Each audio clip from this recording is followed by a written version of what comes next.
Hi, this is Lucia with The Art of Love. I'm a dating and relationship expert specializing in helping you get your ex back. Today, I want to talk about women. And more specifically, I want to talk about how you're turning them off, why they're losing interest, and how you can make a woman want you. But before I do that, be sure to subscribe so you don't miss out on any future videos. And while you're at it, tap the bell icon so you'll be notified when a new video is up. Okay, so this is your lucky day because I am actually going to give you the key to understanding women. And if you can grasp this, you'll be way ahead of most men and you'll have a lot less problems with women. You know, women are actually not that hard to understand, although I know most men would beg to differ. They're not crazy and they're not psycho. You just need to keep one little thing in mind. It's actually not so little. But here's the thing. Women's mating psychology is different from men's mating psychology. Men's mating psychology revolves around making sure she doesn't have sex with someone else. I've discussed this in a previous interview that I did with Duana Welsh in the video about how to get your ex-boyfriend back using science. However, women's mating psychology is obviously not the same. We don't care about, well, we do care about men having sex with someone else, but we have a priority before that, above that, and that is women want to know that they are the only one for you. And so most of the time when there's an issue, it's because the woman feels like she's not the only one for you, that you don't feel that she's a priority, you don't feel that she's important. Women want to know that they're number one, and you have to show this through your words, but most importantly, your actions. So when a woman is mad at you and you don't understand why, it's probably because you did something to make her feel like she was not the only one for you. She didn't feel like she was a priority. She didn't feel special. So why is this? Well, it's because back in the caveman days, when women relied on men for their survival, her very life depended on knowing that she was important to the man, that she was a priority, that she was special, and she was the only one for him.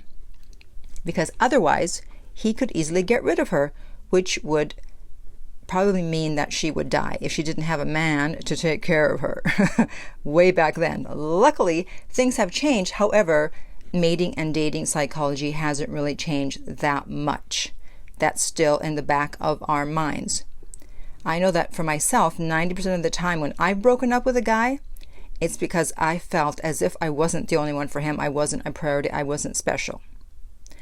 So let me give you some cases here where you can use this. You know, if a woman says to you, do you think she's attractive?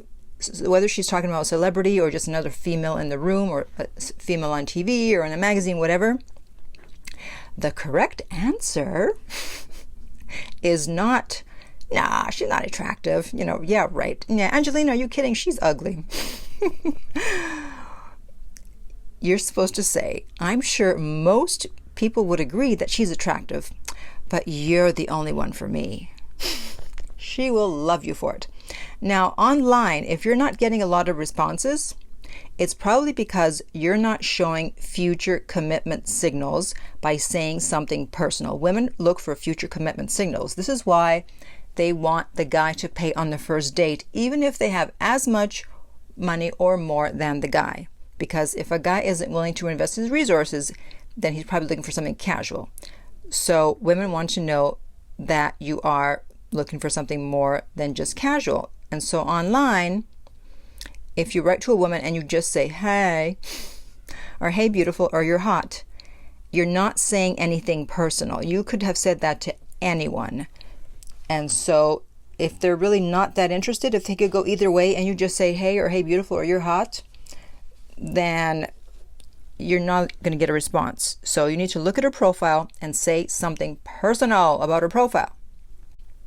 So hopefully while you're listening to this, you're having some aha moments and understanding how you have made a woman feel as if she wasn't the one for you in the past, or she wasn't a priority. So whether your ex has just broken up with you, or you're in a relationship and things are not going well, think about what you may be doing or saying where you're making her feel that she's not the one for you, that she's not number one, that she's not important.